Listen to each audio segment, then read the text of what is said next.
Well, classically, as with any school, the focus is on performance, here placed between what I'm good at and what I can be rewarded for. However, as this simply does not suit the needs of students, we have opted to focus our attention on the 8th grade. It's to shift the focus of learning from performance to mission, thereby including personal desires and needs as well as those of society. In order to do this, we plan to restructure the year with far fewer classical school constraints. No grades, no subjects, no classes, no predetermined timetable. It is to be divided into quads. After an introductory phase of 2 weeks, each quad with a selection of modules and challenges will be completed with a product presentation, peer recognition and awarded credit points for all activities undertaken during the quad.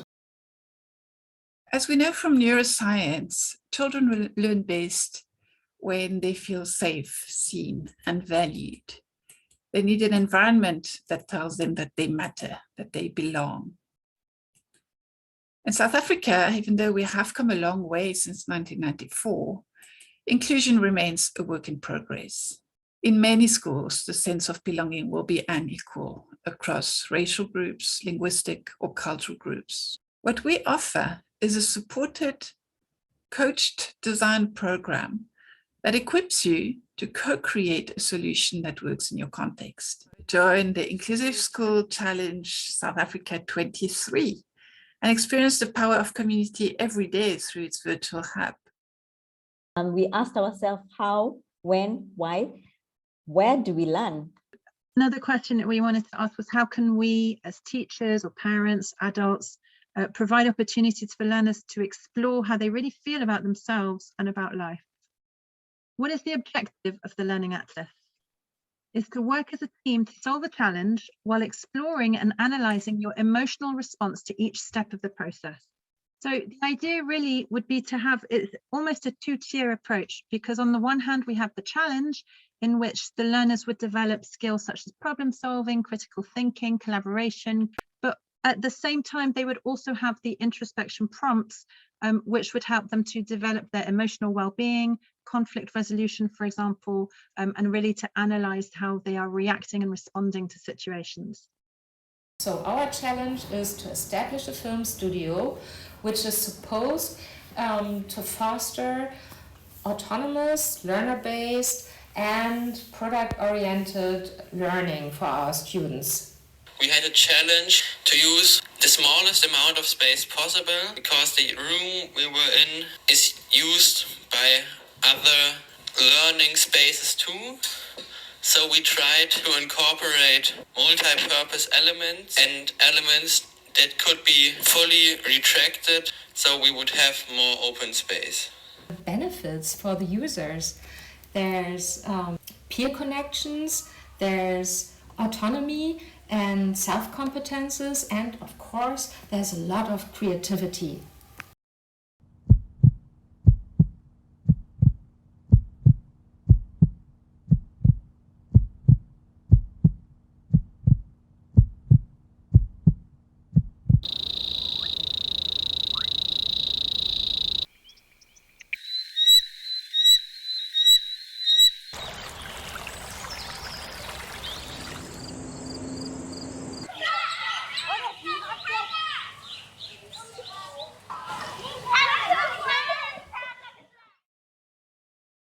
In South Africa, our education system statistics state that every 4 out of 10 scholars drop out of school.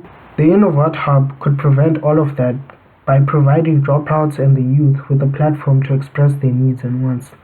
The Ubuntu pop-up experience encouraged the youth of Kamagugu to be more involved in maintaining the park. The teens were really concerned with the self-sustainability of our community and our productivity as the youth.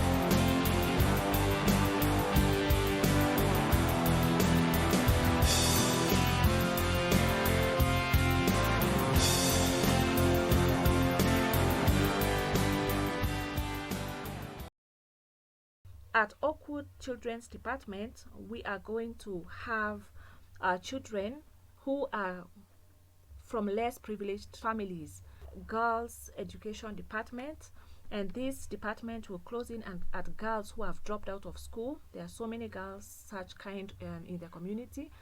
Oakwood STEAM World department, and these are a department that will cater for education for the girls, women who are already in STEAM, who are going to close the gap between girls who want to join STEAM related careers.